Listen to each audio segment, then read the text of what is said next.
ఈరోజు మనం ఈ చెట్టు దగ్గర ఉన్నామంటే దీనివల్ల చాలా ప్రయోజనాలు ఉన్నాయి అంటున్నారు. వైద్య పండిత్ డాక్టర్ అబ్దుల్ కరీం గారు. అసలుకు ఈ మొక్క ఎలా యూజ్ అవుతుంది?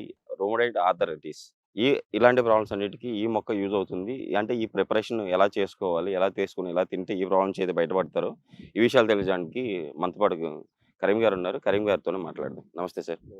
సార్ ఈ మొక్క మనకు కనపడింది. ఈ మొక్క విశిష్టత చాలా ఉంది. దీనివల్ల గూడా ఏది మన ఆర్థరైటిస్ ప్రాబ్లమ్ అయితే వెళ్ళిపోతది అని చెప్పేసి అన్నారు. మనం ఈ మొక్కను ఎలా ప్రిపేర్ చేసుకొని, ఎలా తీసుకుంటే ఈ ప్రాబ్లమ్ నుంచి బయటపడతాం? చూడండి, ఈ మొక్కకు దీని వేర్ల పొడి తీసుకొని, ఓకే సార్.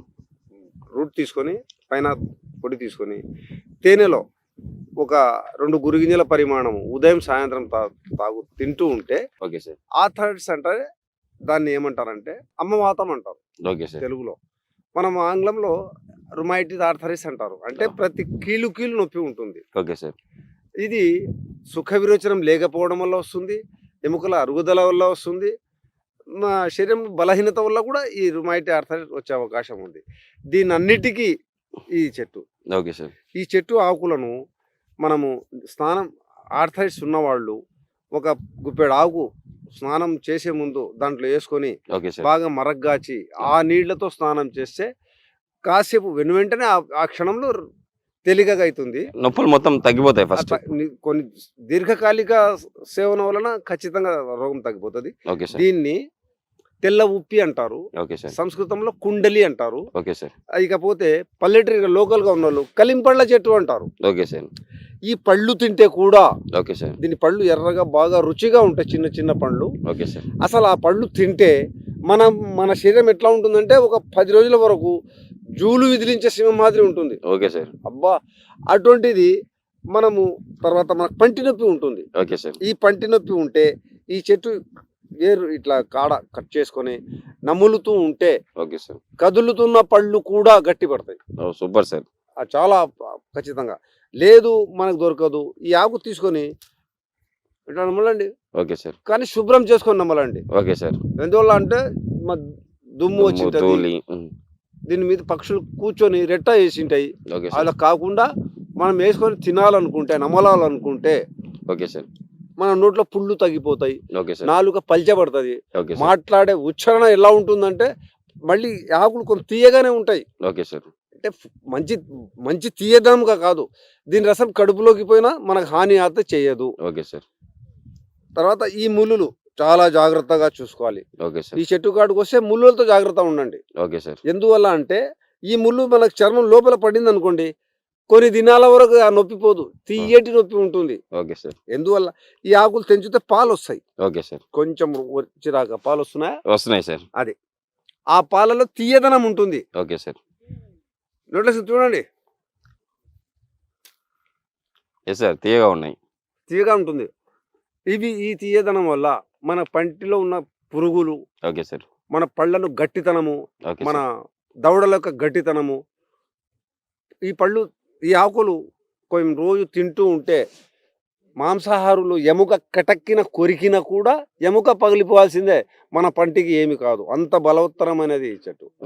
అంటే కాల్షియం బాగా ఫుల్ గా అందుతుంది మన బాడీ. కాల్షియం ఉన్నందుకే ఇది అమవాతం అనే రోగాన్ని చెక్కలో ఉంది, కింద వేరులో ఉంది, ఆకుల్లో ఉంది.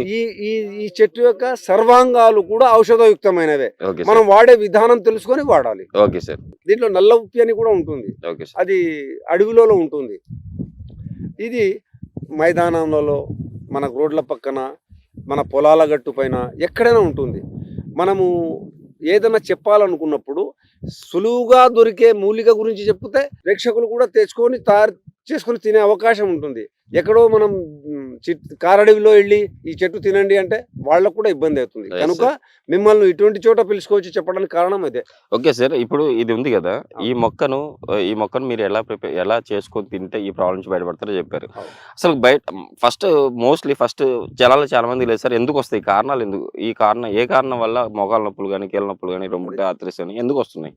మోకాళ్ళ నొప్పులు అంటే కొందరికి శారీరక తత్వం వల్ల, ఆహార అలవాట్లు మారడము, తర్వాత వాళ్ళ నడవడిక వేరేగా ఉండడము, అటువంటిప్పుడు ఈ రోగాలు బయటపడే అవకాశం ఉంది. సరే, ఇప్పుడు మోకాళ్ళలో గుజ్జు కూడా అరిగిపోతుంది కదా, గుజ్జు అరిగిపోవడం వల్ల కూడా మోకాళ్ళ నొప్పులు వస్తాయి అంటే ఒకటి అండి, గుజ్జు అరిగిపోవడం అనేది నాకు తెలిసి అది అది సరైన భాష కాదు అనుకుంటా. Okay sir. ఎందువల్ల అనంటే ఇప్పుడు దేవుడు మనకు ఎముకలు ఇచ్చాడు, పళ్ళు ఇచ్చాడు. మేము సరే ఎముకలు అరిగిపోయినాయి అనుకో, మోకాళ్ళ ఎముకలు అరిగిపోతున్నాయి. మన శరీరంలో ఎక్కువ కాలం ఎప్పుడు పని చేసేది నోరు, పళ్ళే. Yes sir. మరి పళ్ళు ఎందుకు అరిగిపోవడంలా? పళ్ళు కూడా కాల్షియమే కదా. ఈ గుజ్జు అరిగిపోవడం అంటే కొందరు కష్టకాలం అంటే పని జరగక నిరంతరం నడవడము. నిరంతరం నడిచే వాళ్లకు 50 ఏళ్ళు దాటిన తర్వాతనే మోకాళ్ళ నొప్పులు వస్తాయి. Okay sir. కానీ ప్రశాంతంగా కూర్చున్న వాళ్ళకు కూడా వస్తున్నాయంటే ఆహారం, మితమైన ఆహారం తీసుకోవడం వల్ల నొప్పులు, శరీరం బరువు పెరిగినందుకు వస్తుంది.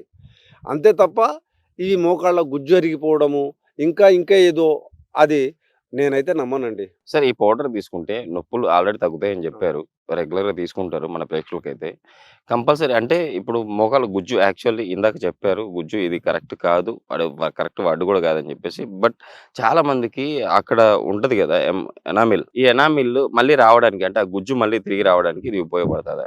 ఉపయోగపడుతుంది. ఇప్పుడు నొప్పి తగ్గుతుంది అంటే అక్కడ ఆ ఎనామిల్ డెవలప్ అయింటేనే కదా నొప్పి తగ్గకపోవడం తగ్గుతున్నది. Yes sir. డెవలప్ కానప్పుడు నొప్పులు కంటిన్యూషన్‌గా ఉంటాయి. Okay sir. మన ప్రేక్షకులకైతే ఈరోజు ఈ ప్రాబ్లమ్ గురించి ఒక మంచి రెమెడీ అయితే మన ప్రేక్షకులకు తెలియజేశారు. రెగ్యులర్‌గా ఇది అంటే వాటర్‌లో వేసుకొని బాయిల్ చేసుకొని స్నానం చేయడము, అట్ ద సేమ్ టైమ్ దీన్ని నమలడము ఇలా చేస్తారు. కంపల్సరీ మన ప్రేక్షకులు ఈ రెమెడీని పాటిస్తారు. వాళ్ళ ప్రాబ్లమ్ నుంచి బయటపడతారని చెప్పి ఆశిద్దాం సార్. Thank you. నమస్తే.